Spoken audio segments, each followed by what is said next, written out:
Hello everyone, मैं वैशाली वानखेड़े। आज हम देखने वाले हैं कक्षा 9वीं का मैथ्स 2 का पार्ट नंबर 2 समांतर रेखाएं। उसमें हम एक्सरसाइज 2.2 देखने वाले और 2.2 के पहले एक प्रमेय है वो भी देखने वाले। प्रमेय है किसी भी त्रिभुज के तीनों कोणों के मापों का योगफल 180 होता है। अभी ये त्रिभुज निकाला ABC, इसमें दत्त लिखेंगे।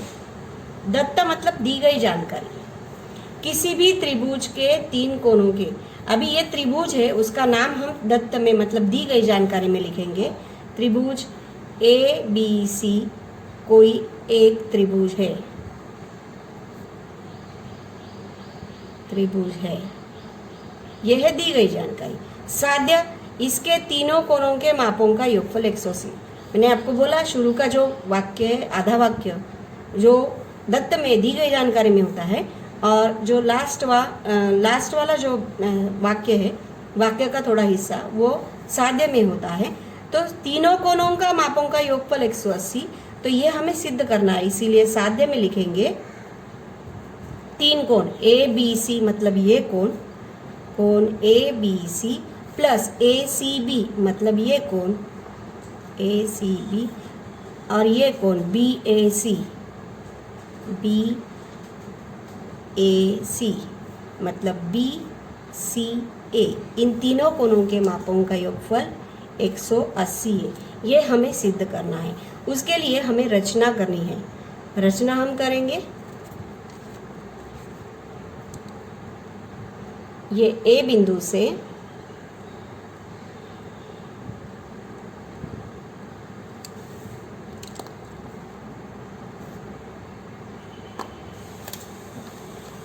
A बिंदु से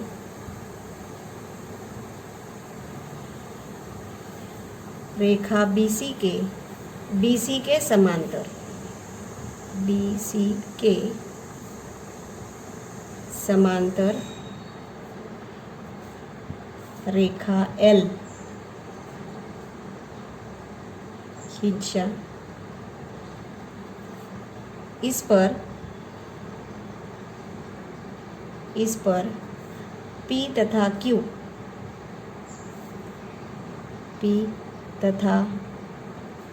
Q बिंदु लिए। इस प्रकार P', A बिंदु से BC के समांतर L खींचा। इस पर P और Q बिंदु लिया, P', इस प्रकार P और Q ये बिंदु लिया। ये हमारी रचना है। अभी उपपत्ति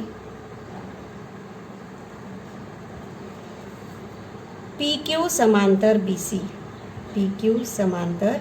BC और रेखा AB,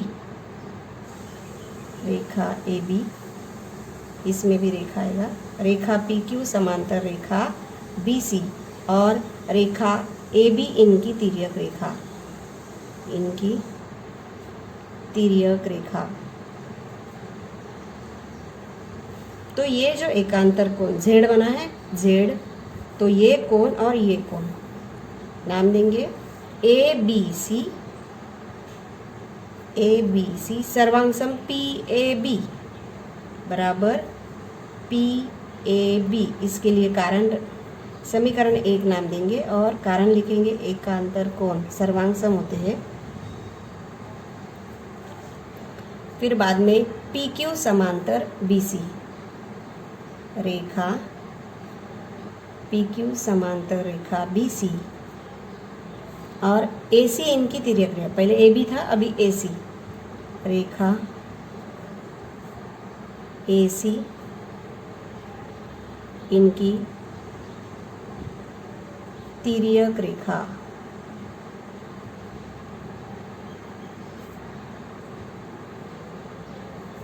अभी ये जो कोण है ACB, ये Z उल्टा दिख रहा है। ये Z यहाँ से ऐसा शुरू हुआ, ये और ये कोण ACB समान है QAC। QAC। इसके लिए भी कारण वही एकांतर कोण।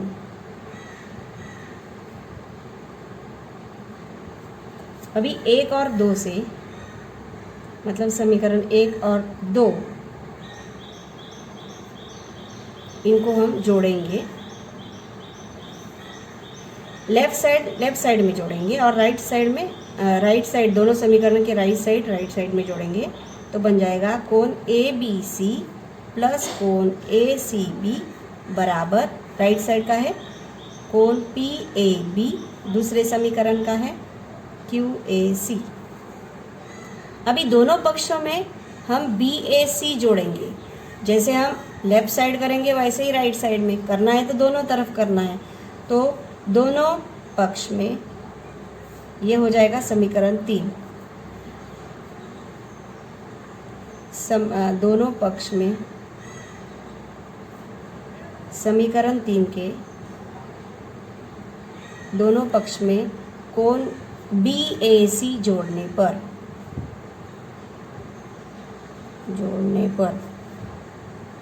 ABC प्लस कोण ACB प्लस कोण BAC बराबर, इधर जोड़ा लेफ्ट साइड, अभी राइट साइड कोण PAB प्लस कोण QAC प्लस कोण BAC जोड़ा।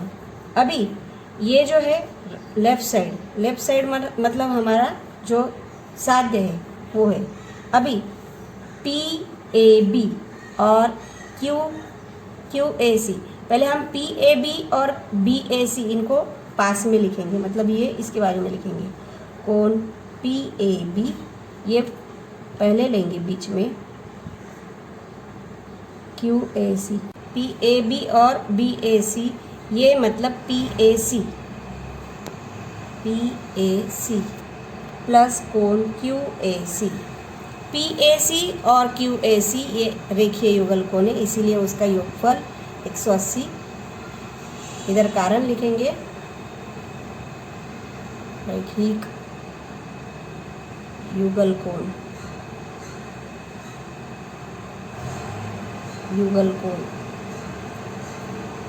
और इधर लिखेंगे PAB और BAC मतलब PAC। PAB प्लस कोण BAC बराबर कोण PAC। तो ये हमारा जो प्रमेय है वो सिद्ध हो गया कि त्रिभुज के तीनों कोणों का योगफल 180 होता है, अर्थात त्रिभुज के तीनों कोणों के मापों का योगफल 180 होता है। ये सिद्ध हो गया। अभी समांतर रेखाओं की कसौटियाँ है। पहली कसौटी है, तिर्यक रेखा के एक ही और बने अंतक कोणों की जोड़ी संपूरक कोणों की जोड़ी हो तो वे रेखाएं समांतर होती है। मतलब अंतक कोणों का योगफल अगर 180 है, इसका मतलब वो दो रेखाएं समांतर है। दूसरा है, एकांतर कोणों की अगर एक जोड़ी समान हो तो वे रेखाएं परस्पर समांतर होती है। संगत कोणों की एक जोड़ी समान हो तो वे रेखाएं परस्पर समांतर होती है। इसका मतलब क्या, ये दो रेखाएं जब समांतर होती है तब तिर्यक रेखा द्वारा अंतक कोण, एकांतर कोण और संगत कोणों की जोड़ियाँ बनती है। अभी हम एक्सरसाइज 2.2 का पहला सवाल देखते हैं। एक्सरसाइज 2.2 में पहला आकृति में x और y ये दर्शाया है और उसका मान दिया है, y का मान 108 और x का मान 71। तो क्या रेखा m और n ये समांतर है होगी, कारण लिखिए। अभी समांतर अगर है तो अंतक कोणों का योगफल 180 होता है, क्योंकि अंतक कोण संपूरक होते हैं। तो हम देखते हैं कोण x प्लस y बराबर कितना है, देखते हैं। x का मान है 71 प्लस ये है 108। इसको अगर देखेंगे x प्लस y तो होता है 179। अभी ये 180 नहीं है, मतलब x plus y is not equal to 180। मतलब अंतक कोणों की जोड़ी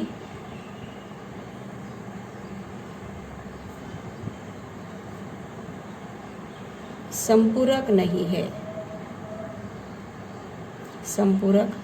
नहीं है, इसका मतलब ये रेखाएं m और n ये रेखाएं समांतर नहीं है।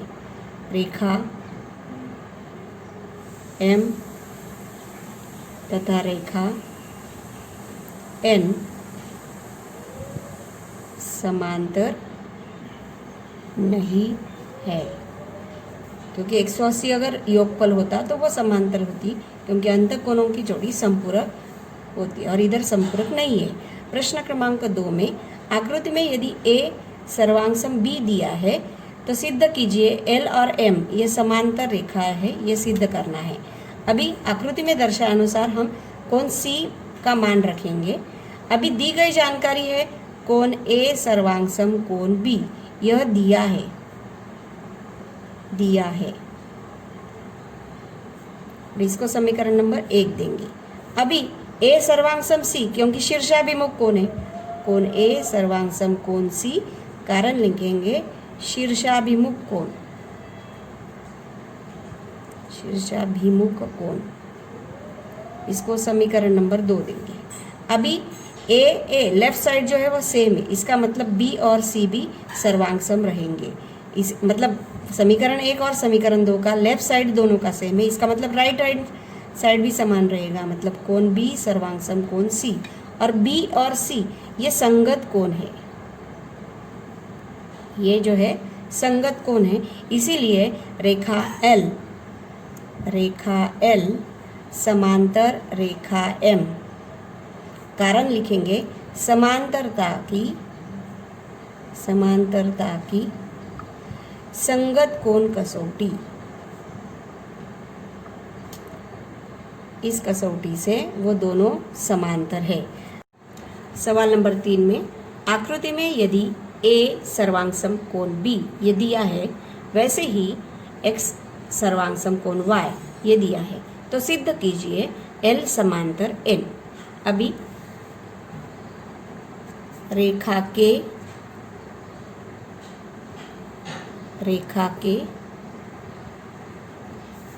के यह एल और एम की तिर्यक रेखा है। रेखा एल तथा रेखा एल तथा एम की के यह तिर्यक रेखा है।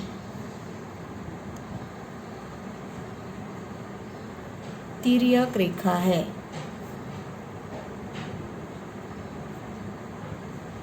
और ये दिया है कोण ए सर्वांगसम कोण बी, कोण ए सर्वांगसम कोण बी यह दिया है।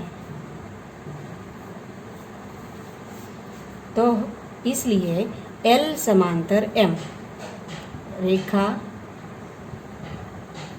एल समांतर रेखा एम, कारण लेंगे समांतरता की, ये संगत कोण है, समांतरता की संगत कोण कसौटी।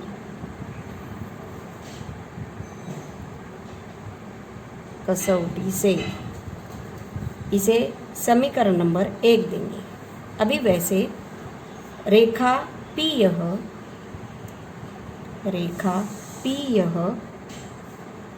रेखा एम और एन की तिर्यक रेखा है।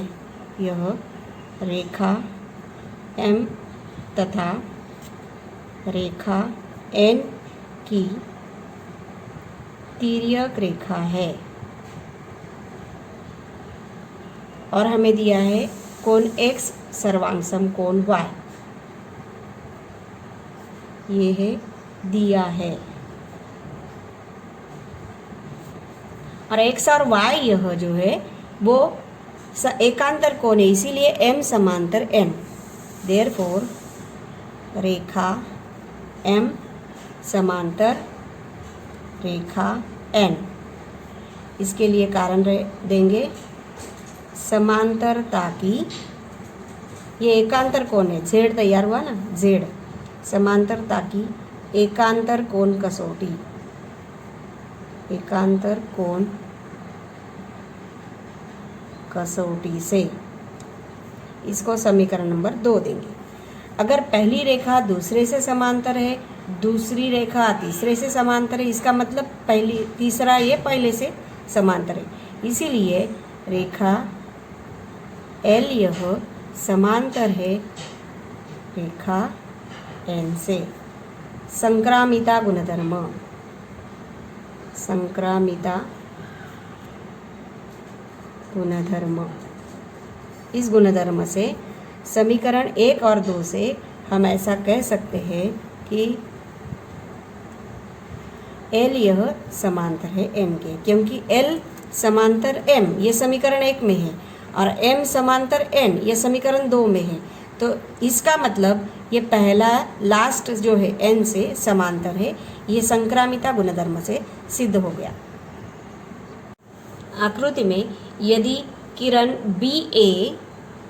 BA मतलब A की तरफ बढ़ रहा है, समांतर है किरण DE के, BA समांतर है DE के, यदि कोण C बराबर 50, कोण D बराबर 100, तो कोण ABC का माप ज्ञात करना है। सूचना दी है बिंदु C से किरण BA के समांतर, ये C से समांतर खींचनी है BA के, तो लिखेंगे बिंदु C से किरण BA के समांतर रेखा खींचा। अभी DE समांतर है BA के, किरण DE समांतर है किरण BA, यह दिया है। उसी प्रकार BA, किरण BA समांतर XY, रेखा XY, ये हमने रचना की है, रचना से। देयरफॉर DE समांतर BA समांतर XY। अभी किरण DE समांतर XY और रेखा DC इनकी तिर्यक रेखा,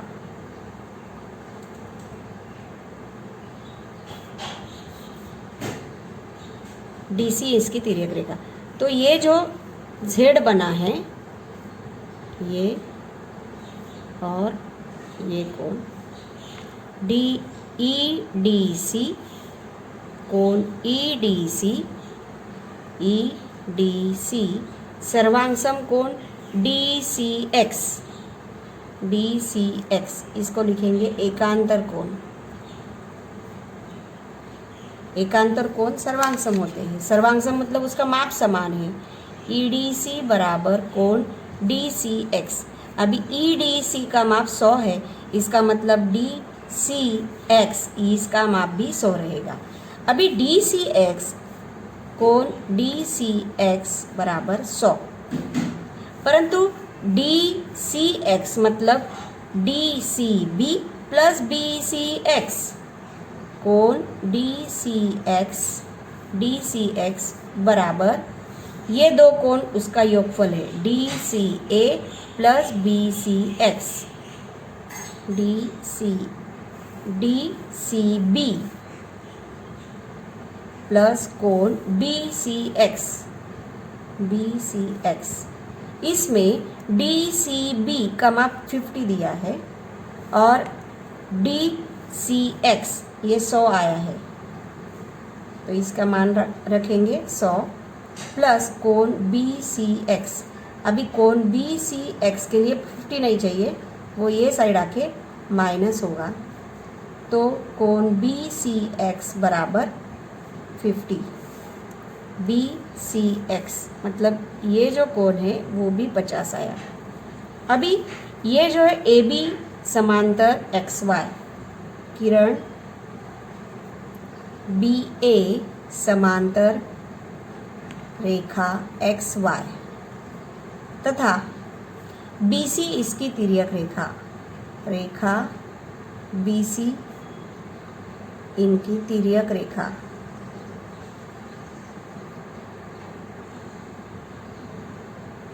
तो इसके कारण जो अंतक कोण बने हैं, अंतक कोण ये BCX और ABC ये अंतक कोण है। तिर्यक रेखा के एक ही ओर बने अंतक कोण। अंतक कोण संपूरक होते हैं। कोण ABC प्लस कोण BCX बराबर 180। कारण अंतक कोण संपूरक होते हैं। संपूरक मतलब इसका योगफल 180 होता है। अभी ABC निकालना है, प्लस BCX 50 है बराबर 180। 50 वो साइड जाकर तो माइनस होगा, तो कोण ABC बराबर 180, ये 50 प्लस है माइनस हो जाएगा, तो कोण ABC का माप आया 130 डिग्री। हमें ABC का ही माप ज्ञात करना था जो 130 आया है। आकृति में किरण AE समांतर है BD के, ये समांतर है किरण BD के। किरण AF तथा AF और BC जो है वो क्रमशः EAB और ABD इसके समद्विभाजक है।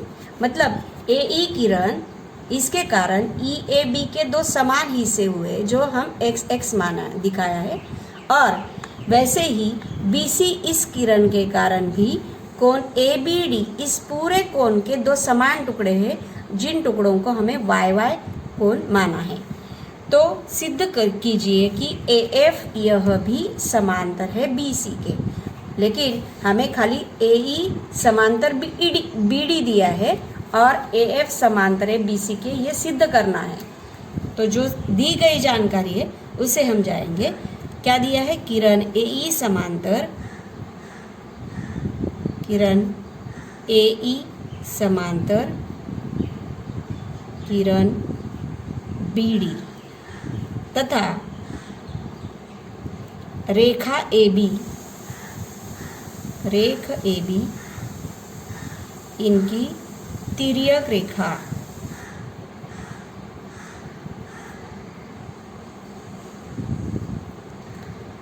इस तिर्यक रेखा के कारण ये जो कोण है ये Z बना है, मतलब ये एकांतर कोण है, ये पूरा कोण और ये कोण, ये Z बना है।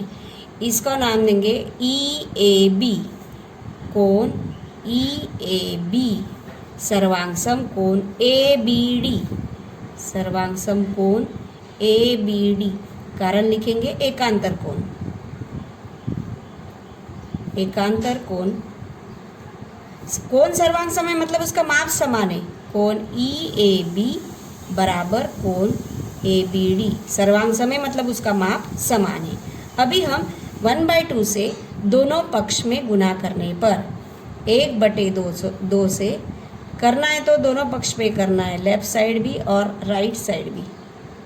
कोण ABD, कारण लिखेंगे दोनों पक्ष में 1/2 से गुना करने पर, इसको समीकरण नंबर 1 देंगे।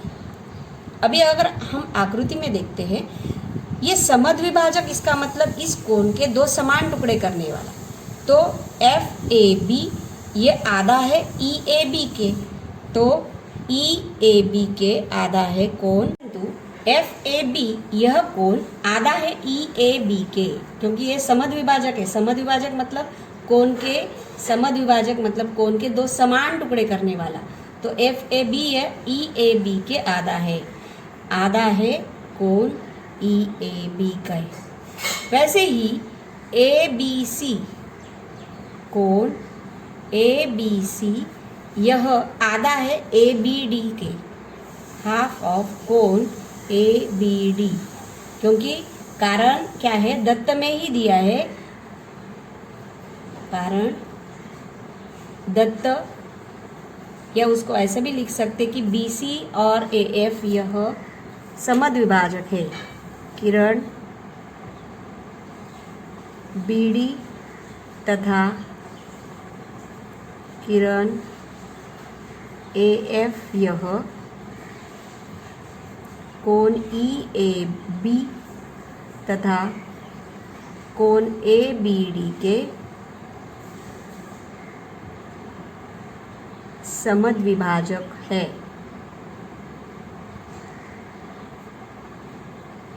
तो ये जो मान है FAB का और ABC का हम समीकरण नंबर 1 में डालेंगे।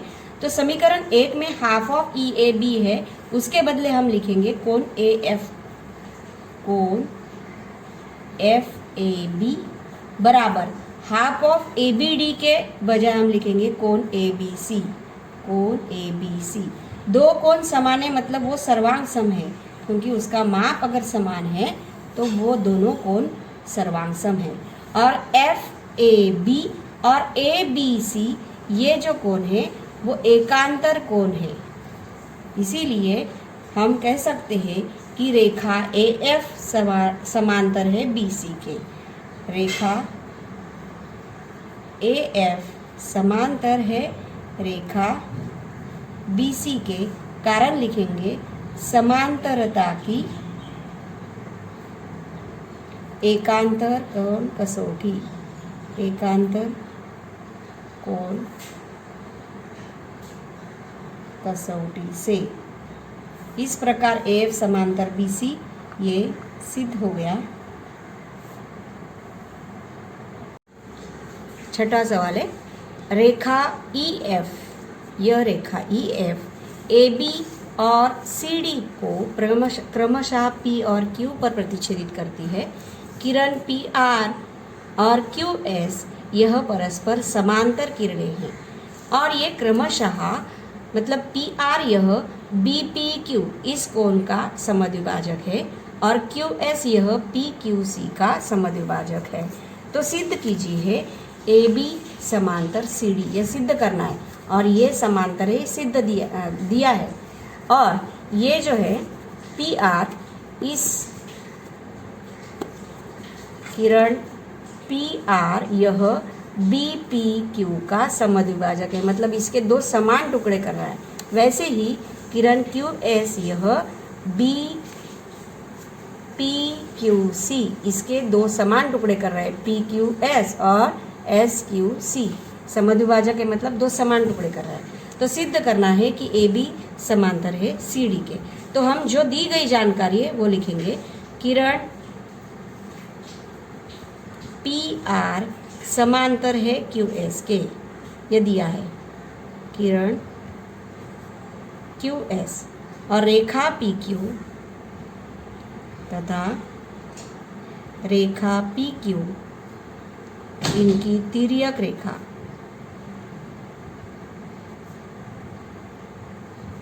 तिर्यक रेखा है। तो ये समांतर है और ये तिर्यक रेखा है। तो ये जो Z बना है एकांतर कोण, कोण RPQ, कोण RPQ सर्वांग सम कोण PQS, ये Z RPQ और PQS, PQS कारण लिखेंगे एकांतर कोण। एकांतर कोण सर्वांग सम होते हैं और कोण सर्वांग सम मतलब उसका माप समान है। RPQ का माप और PQS का माप ये समान है। अभी अगर RPQ ये किसके आधा है, आकृति में देखेंगे समद्विभाजक है, किसके आधा है, BPQ के, परंतु कोण RPQ यह हाफ ऑफ BPQ इसका आधा है। कारण लिखेंगे जो सवाल में दिया है PR, किरण PR यह कोण BPQ का समद्विभाजक है, सवाल में ही उन्होंने दिया है। वैसे ही कोण PQS, कोण PQS बराबर हाफ ऑफ PQC, कारण ये जो QS है यह PQC का समद्विभाजक है। किरण QS यह कोण PQC का समद्विभाजक